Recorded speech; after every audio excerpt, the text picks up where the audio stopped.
Uh, we are here to learn pathology.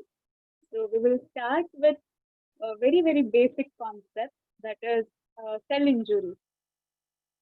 So before going to cell injury, we know that cell is very, very vital and it is the basic and most fundamental uh, tissue, like most fundamental unit of life, and that makes tissue and later organ and organ system. So to cell to function very well, it has so many components or cell organelles that you can see that are nucleus, cytoplasm, organelles like Golgi apparatus, centrosome, so many things, and main is our plasma membrane, right? So if cell has these things, so whenever there is any demand or injurious agent coming, it is capable to fight against that, right? So we will start all these situations when cell is under demand or stress and how it reacts to the situation. Okay, so the basic and most core concept here that revolves around in this session will be the homeostasis.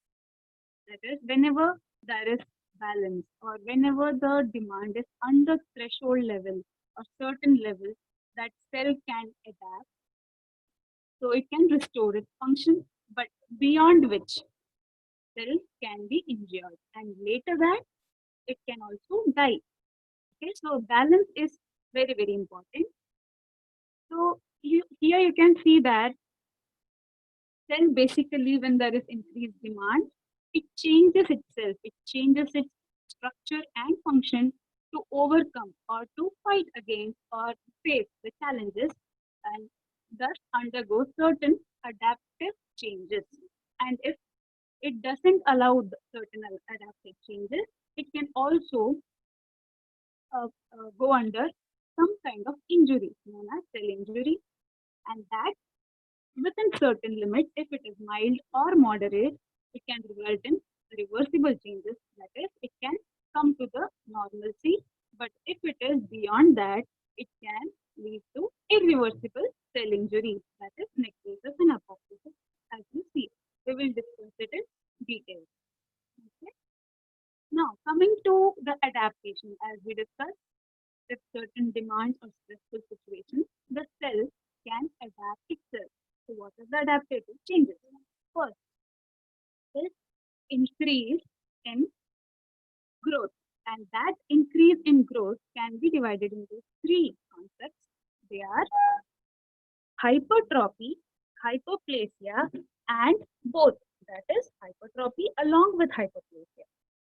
And if the growth decreases, that is known as atrophy. And if there is altered changes, altered differentiation meaning the process through which the primary cell, that is the daughter cell, differentiates itself from very, very basic stem cells. Okay, so the stem cell is very much different from daughter cell. Daughter cell is very specified, having specific functions like nerve cell or any other hepatocytes having specific functions. But the stem cell is pluripotent. It can generate itself. It can generate various kinds of daughter cells. Okay, so we will go in detail. So what you can see here is the increased growth. That is one of the adaptive changes in which there is increased organ size due to increased cell size known as hypertrophy. Okay, so here there is no cell replication, it is only increase in cell size. So when there is functional demand, maybe it is hormonal stimulation, growth factors, or any other factors, here what happens, the production of cellular protein increases. So when there is increased protein production, that results in increase in size of the overall cell and also the organelles present inside. So if you see here in the first picture, it is one of the physiological demand in which you put yourself into strenuous exercise, and when there is this demand, the cell automatically hypertrophy itself. So that results in all those cuts, biceps, triceps, all those things, right? Then the other picture, second, what you can see here is the increased demand for the body to receive the blood. But the problem is here in the heart, that is, it cannot pump to the efficiency. So what it does, the hypertrophy of the myocardium takes place. So that results in left ventricular or right ventricular hypertrophy due to any obstruction. So because of obstruction, it is not able to sufficiently pump out. So what it does, it increases the cell size in the myocardium that helps in increasing blood flow to the organs of the body. Fine. So this was the physiological that you can see here in the muscle man, and the pathological demand that is in left ventricular or right ventricular hypertrophy. It is according to the pathological situation. Next, coming to hypoplasia. In hypoplasia, what happens? There is no cell size increase, but instead there is number of cells that are increased. So there is replication happening here, whereas in hypertrophy there was only size increase. Here, number of cells increase. So pathologically or physiologically we can differentiate now. Physiologically, what we can see, similarly, because of any stress or stimuli or hormonal productions, what happens is there is increased growth factors, and that increases proliferation of the mature cells. So this results in increased mitosis and results in increased number of cells. Results in hypoplasia. It's very simple as it is, increase in mitosis, so increase in number of cells. So physiologically, what you can see when you give the very small portion or any portion of your liver as a donor in liver transplantation, the donor after 2 months, you can see in the picture, the donor liver 2 months after, it regenerates fully because liver cells have that capability to regenerate. So this is because of hypoplasia, right? Because there is increased mitosis. And in the other side, pathologically, what you can see is there is abnormal increase of uterine shedding. The endometrial wall sheds abnormally, that results in increased bleeding. And this is regularly happening with increased mitosis. And this is pathological. That should not happen normally. Now coming to the next, that is combination of hypertrophy with hypoplasia. That physiologically happens in pregnancy, particularly in the uterus, and in pathologic conditions, in old age specifically, like in male, about 70 years or 60 years, urinary obstructions takes place because of hypertrophy and hypoplasia of the prostate gland. Now coming to the next concept, that is reduced growth because of the demand or the functional changes or the stresses. That is atrophy. Atrophy meaning reduced in size and number of cells both together. There is no specific terms for reduced size and reduced number of cells in specific, as we saw in hypertrophy and hypoplasia. But here it's both combined and the term remains hypertrophy. Sorry, atrophy. So reduce the size of the organ, resulting in reduced size and number of cells. So first, physiologically, what we can see here is atrophy of the thymus gland. As your age advances, the thymus gland size and number of cells decreases. And in pathologic condition, as you can see here in the picture, there is reduced nerve innervation to the muscle tissue because of this disease known as poliomyelitis, that reduces the muscular mass because of dystrophic or disuse atrophy. Okay.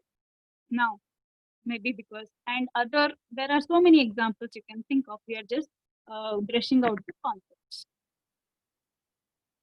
Now, the other functional demand that happens and in which there is change. Generally, cells can be divided into two types. One is your epithelial cells and other is mesenchymal cells. So here what happens in epithelial cells itself, we have so many differences according to their functions. Like some are secretory in nature, some are protective in nature. So here what you can see in the lung tissue, in the wall of the lung tissue, or bronchial tissue, normally they are stratified ciliated columnar epithelium, but because of smoking, some people smoke. So what happens? Functionally, the demand is like you have to protect your cells now. So what happens? It becomes squamous because squamous are protective in nature. So the cell transforms into the squamous cell. Okay.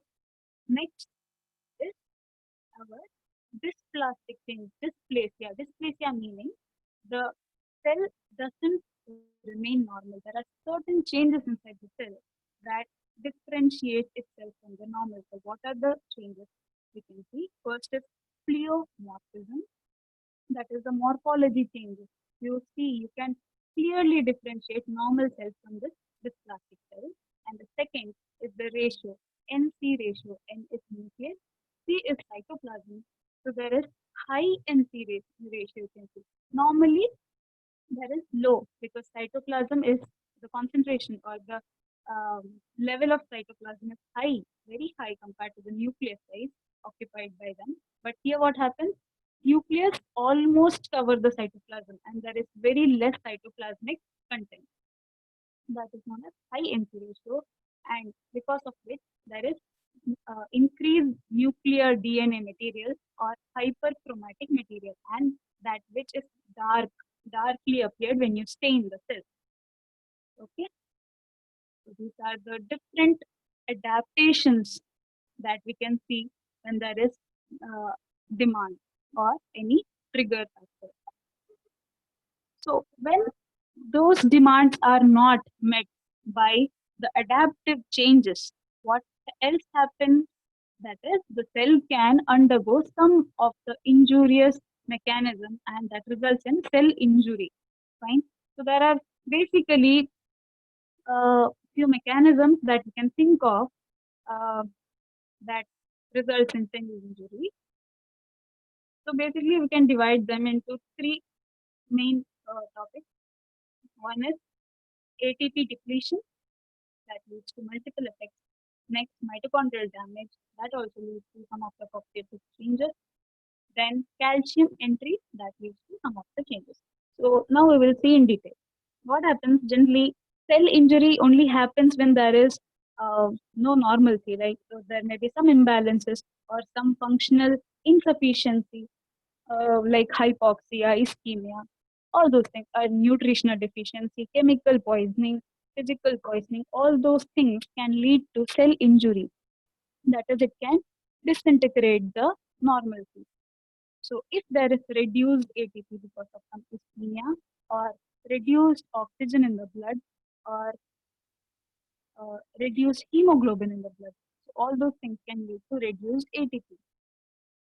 And when there is reduced ATP, ATP is most wanted thing for ETC, that is electron transport chain process to happen. When the ATP is not there, this process is very insufficient now. It cannot happen very easily.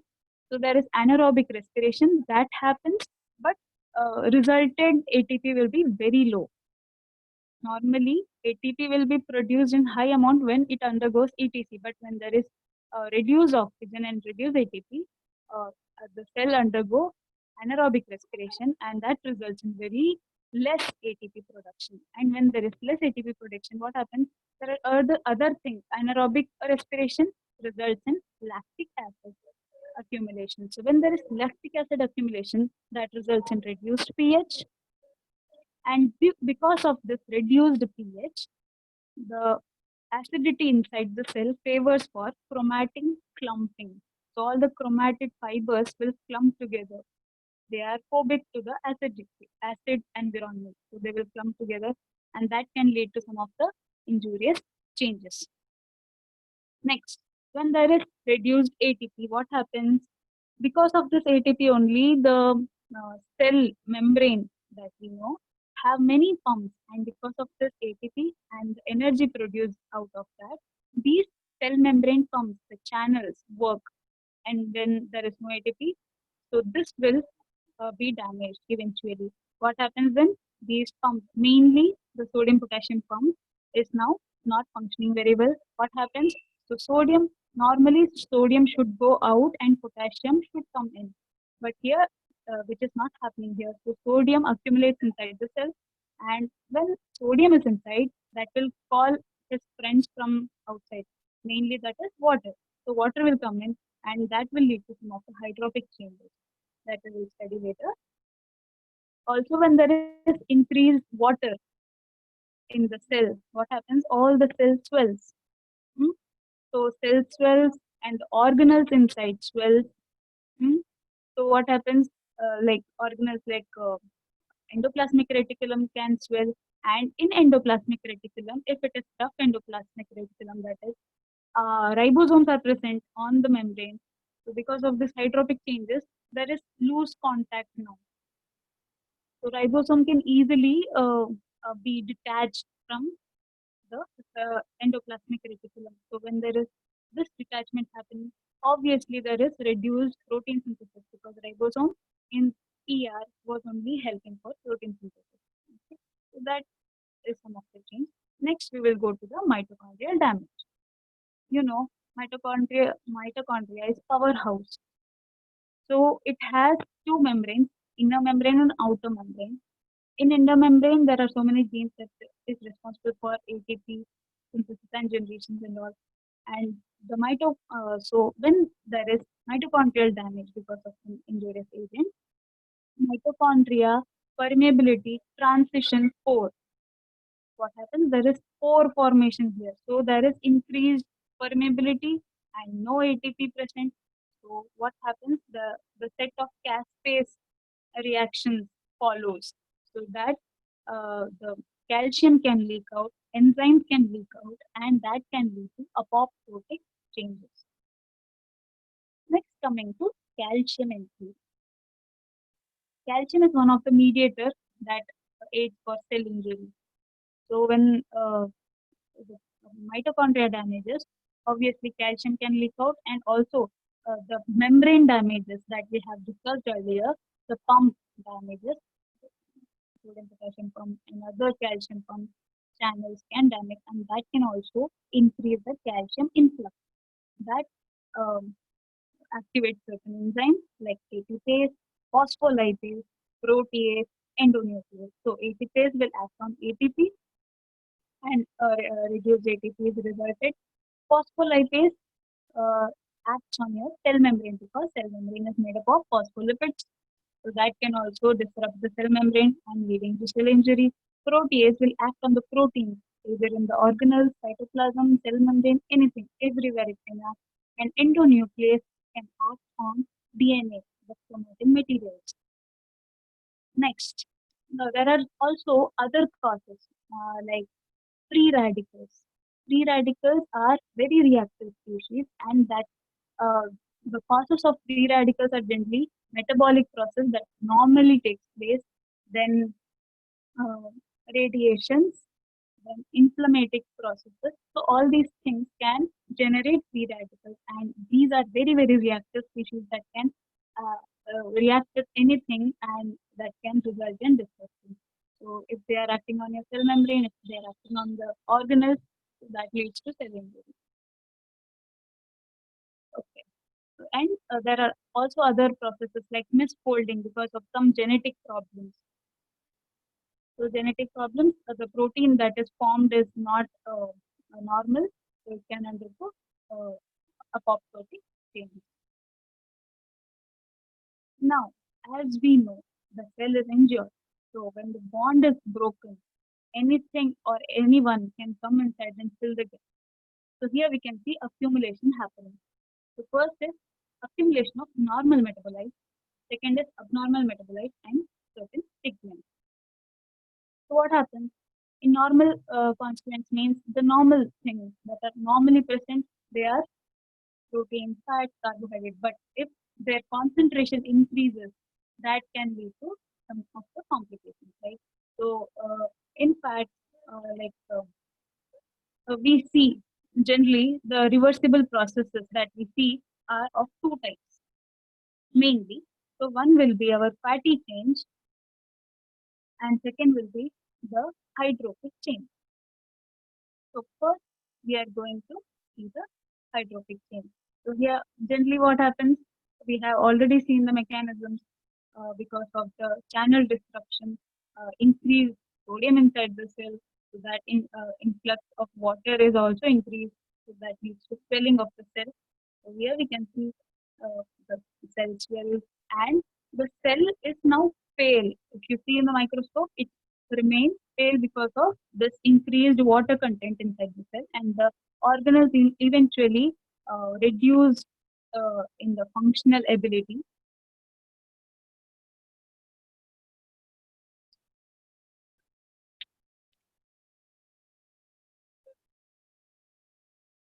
So the changes you can see, that is like cloudy appearance.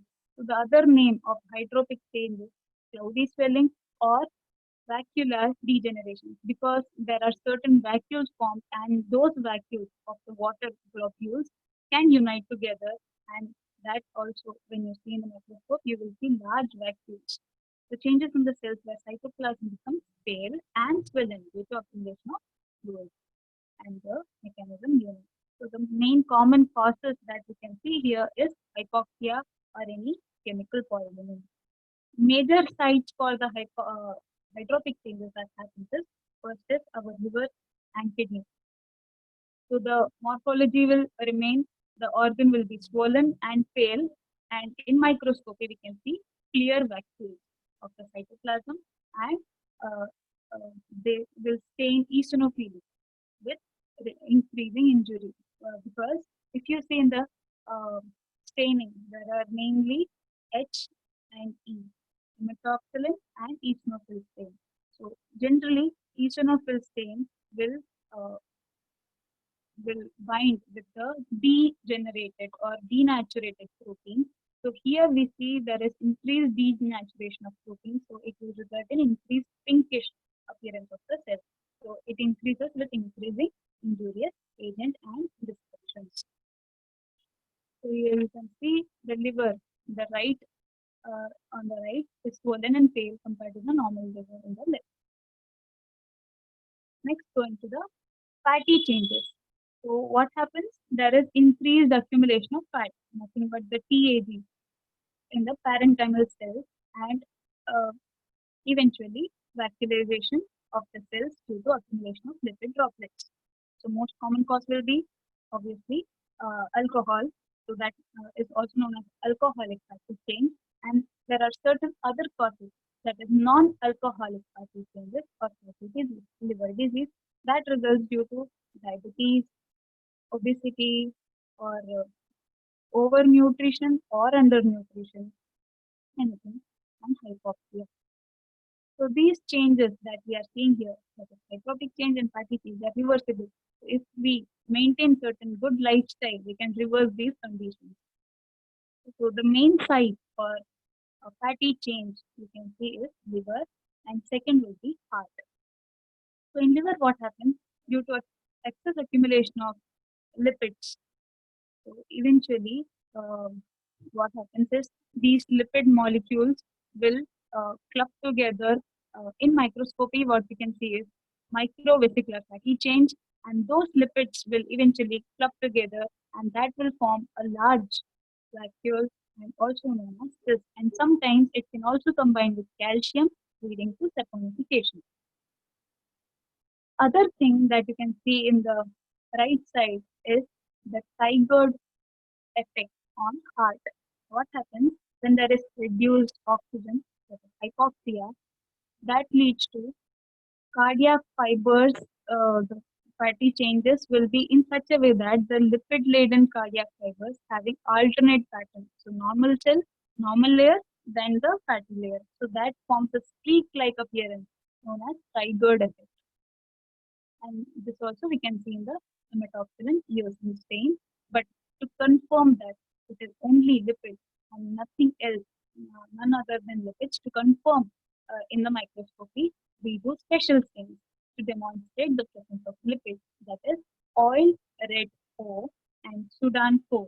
So these are the stains that ensure or demonstrate or prove that it is only lipids that are accumulated in these cells. The first was fatty liver, also known as steatorrhea, steatosis, and second was Sigurd effect on the cardiac fibers. Other accumulation can be pigments. So normally what we can see is exogenous pigments or endogenous pigments. These are colored substances that can accumulate in the cell. So exogenous pigments can be carbon or coal dust or any other thing.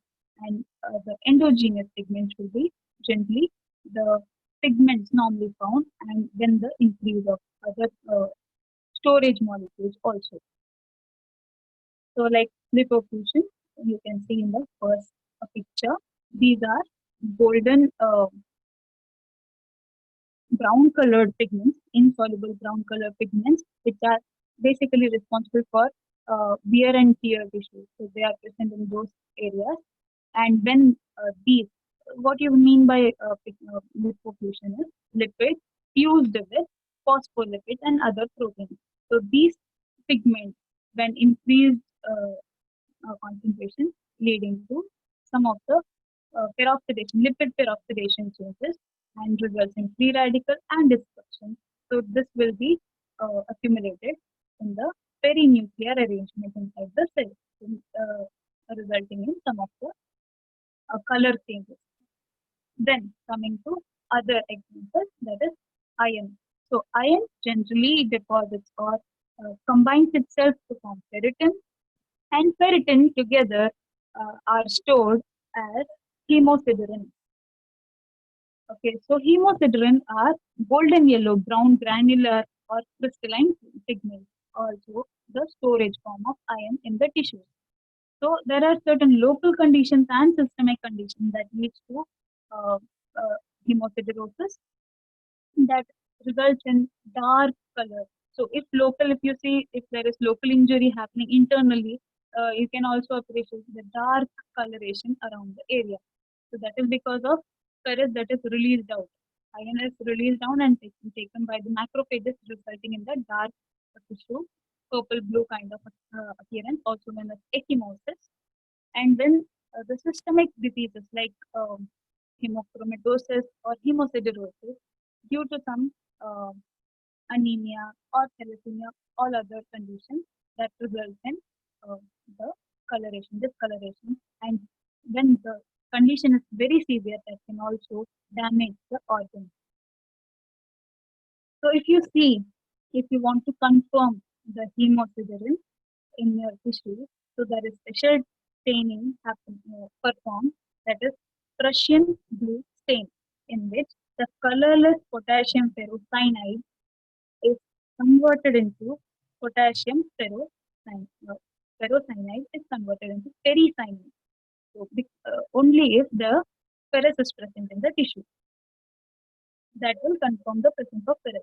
So, the potassium ferrocyanide is converted into blue-black pigment potassium ferricyanide. Coming to calcium. Calcium normally is very, very helpful, essential mineral present inside, but when there is change, that is the core concept again, homeostasis is disturbed. So normally as child we grow, we want the calcium, but when in abnormal, the calcification can happen. So calcification is generally divided into two broad classifications. One is dystrophic and other is metastatic calcification. So as you can see in this dystrophic, what happens? Disorganization or disorientation will happen. So the calcium can be deposited locally in specific area, but in a pathological tissue. Very important. Localized specific area in a pathological tissue, but the serum calcium remains normal. But the other case, that is metastatic, meta meaning to change, and static, that is metastatic calcification, change its position. In neoplasia also you can see this. There is metastatic neoplasia, that is from the primary site it shifts, it jumps to the other site and causing the change in there. Similarly here, what you can see is the serum calcium will be increased, because of which that can accumulate in the normal tissues. So normally, the first picture you can see is the our blood vessels having various layers identified in the intima. So if it is accumulating, calcium is accumulating on our intimal layer because of some injurious endothelial injury or other things, we will study in inflammation chapter. So that will gradually uh, reduce the lumen size because of the calcium accumulation, and that can also, the calcium accumulation can also take place in the valves of the heart, leading to calcification, valve calcification. But the next thing, but the calcium level was normal, and due to injury in the cell that gets accumulated. So these were the 2 points. But in metastatic calcification, what happens? There is uh, hyperparathyroidism. That is one of the conditions that can lead to increased calcium in the blood, and that can deposit in normal tissues. So these were the uh, hydrophic changes, fatty changes, and other depositions, calcium, pigment accumulation.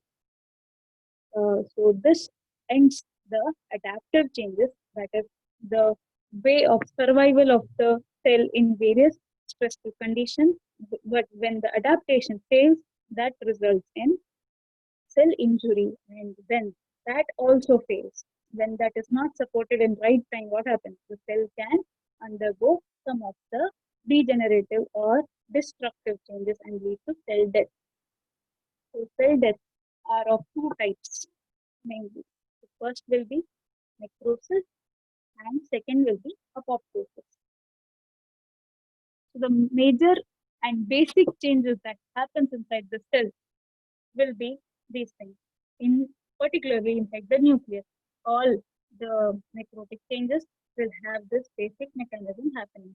First will be the nuclear material will condense, and that process is known as stenosis or nuclear shrinkage. And the other next will be the fragmentation of the nuclear material, known as karyolysis or karyorrhexis. And uh, karyolysis, that is the last step, will be the degeneration, or completely they will fade off. The nuclear fading is known as karyolysis. That leads to nuclear dissolution and anuclear. So the cell will have no nucleus in the necrotic changes.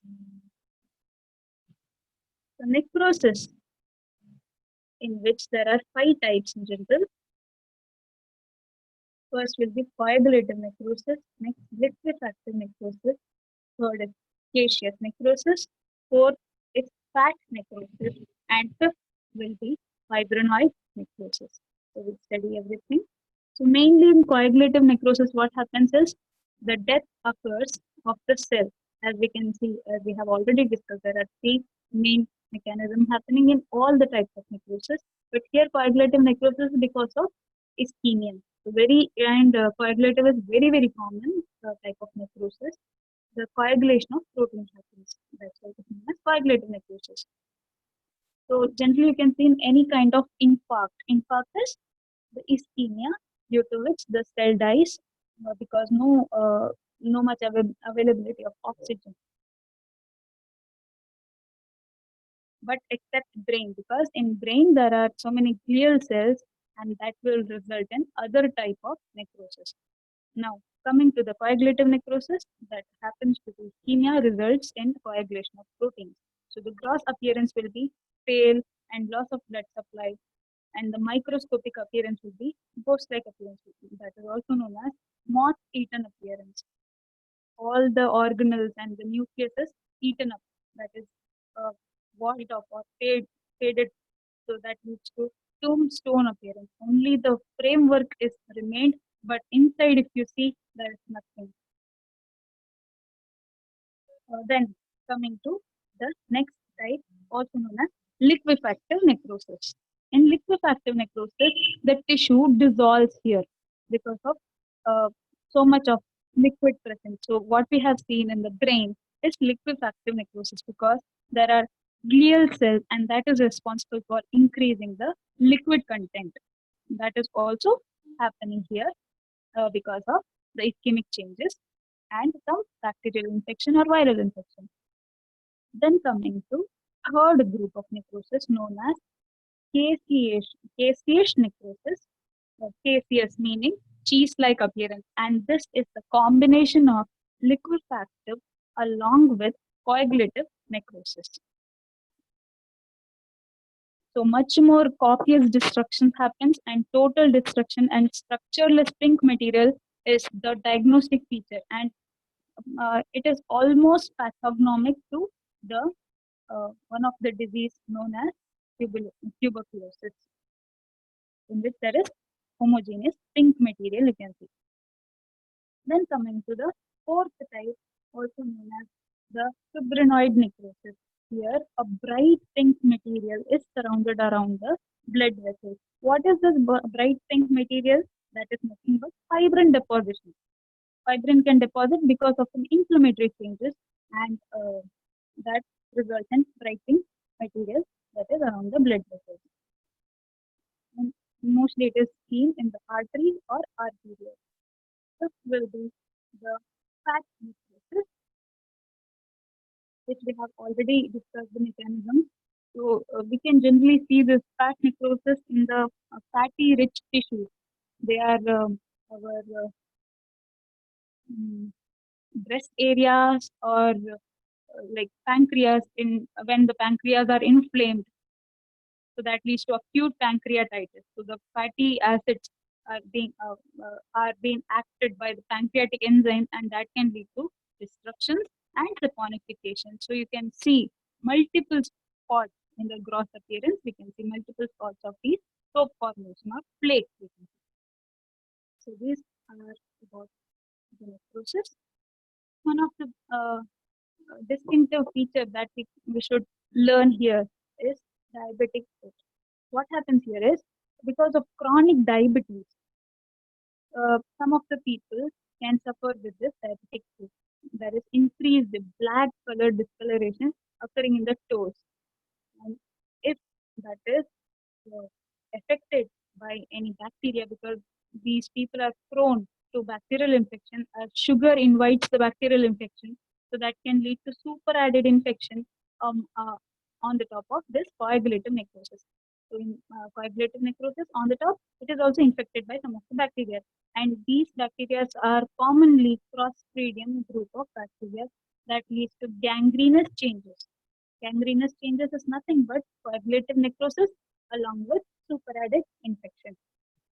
So that leads to HB breakdown.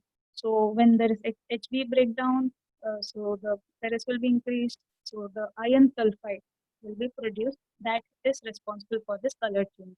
So that will be pathognomic to the diabetes. And the person is said to have diabetes. So you have to differentiate diabetic foot from frostbite, frostbite that are resulted due to extreme temperature, but it is not seen in diabetes. So this is one of the differentials.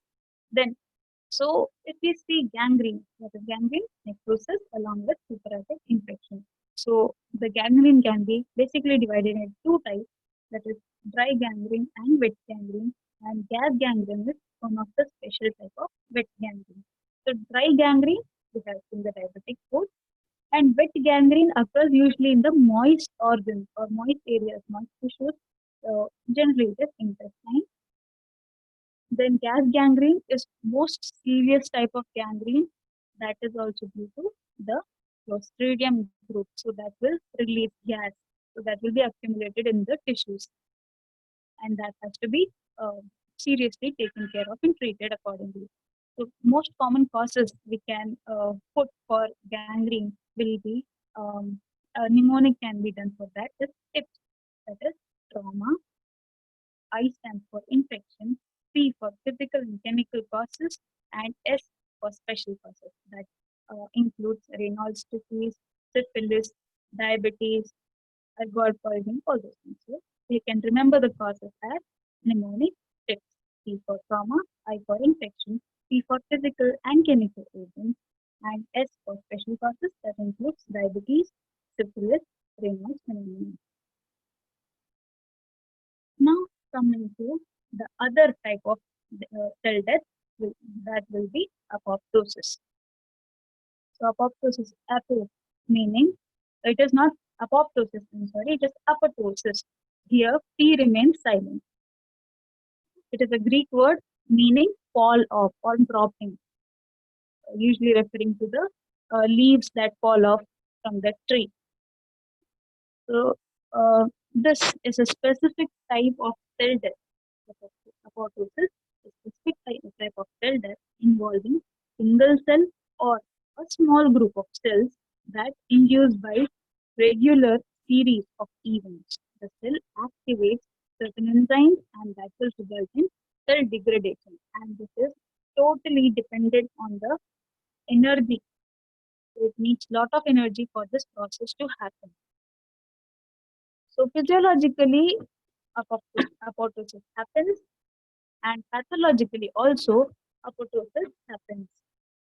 So physiologic causes includes embryogenesis, hormone-dependent, self-reactive T cells, and cells after inflammation. So all these will lead to apoptosis.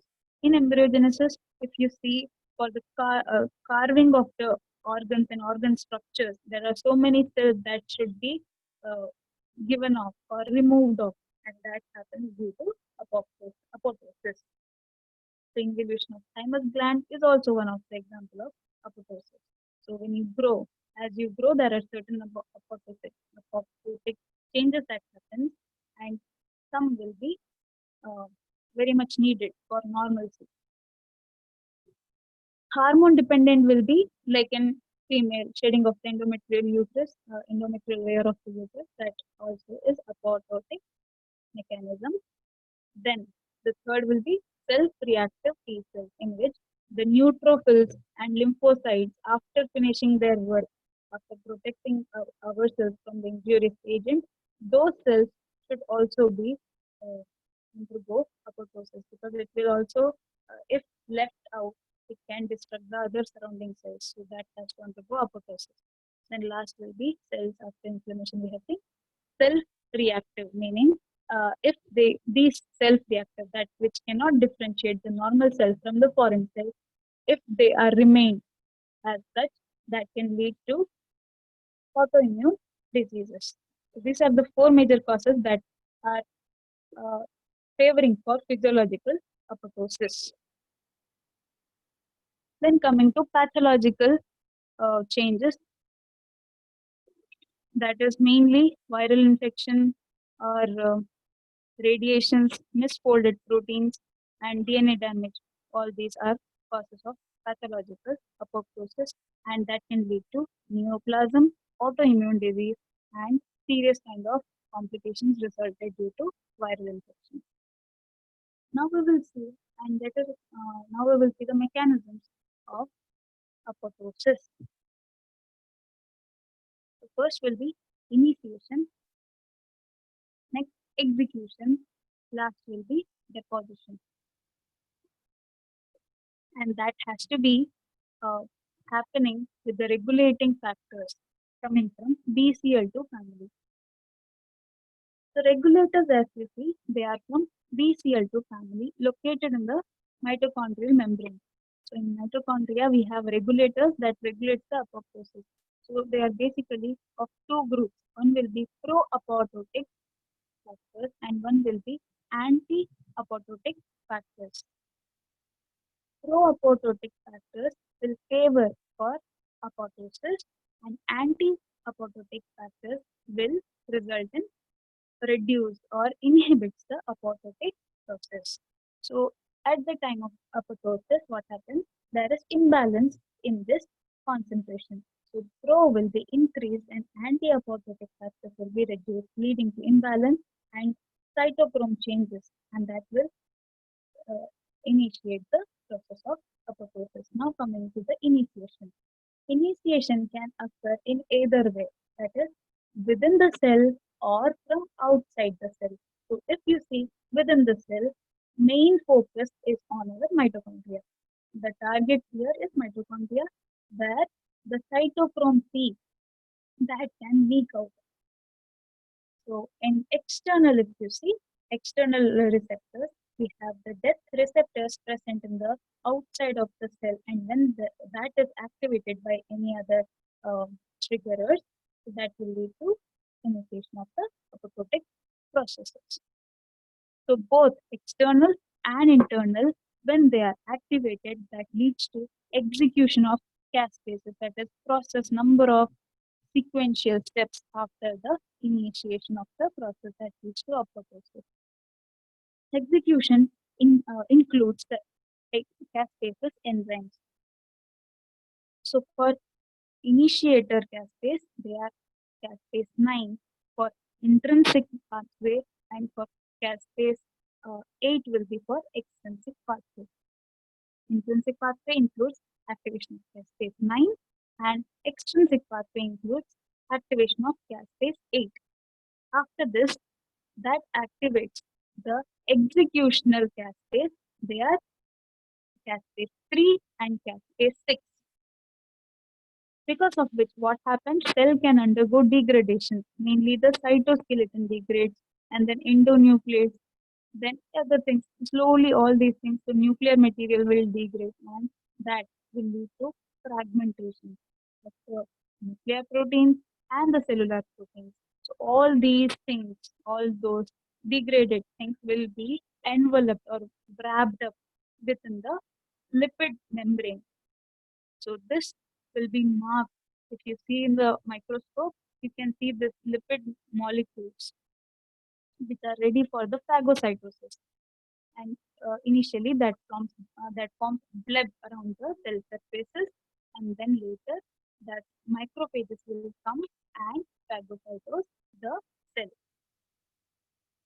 So the morphological changes that we can see in the apoptosis will be nucleus shrink, stenosis, then nucleus fragmentation, karyorrhexis, then nucleus will dissolve, known as karyolysis. The organelles will also be packed inside the membrane, as we have discussed. So it will be bound to a vesicle known as apoptotic body, and that will be later phagocytosis. So in the microscopy, we can see the cell is very prominent, dark pink, condensed fragments, irregular, that will shrink, and that will not affect our surrounding tissues. Whereas in necrosis, we have seen there can be group of cells. In apoptosis, usually that is single cell or group of similar cells that has to be given out of removed. In necrosis, large amount of energy is used, not used. Like in apoptosis, large amount of energy is used, but necrosis doesn't need energy, and it can also disrupt the neighboring tissue. And apoptosis doesn't disturb the neighboring tissue. So this comes to the end of the chapter. As a whole, we now understand the various triggers and various demands that cell has to undergo and has to face the situation accordingly. Thank you so much.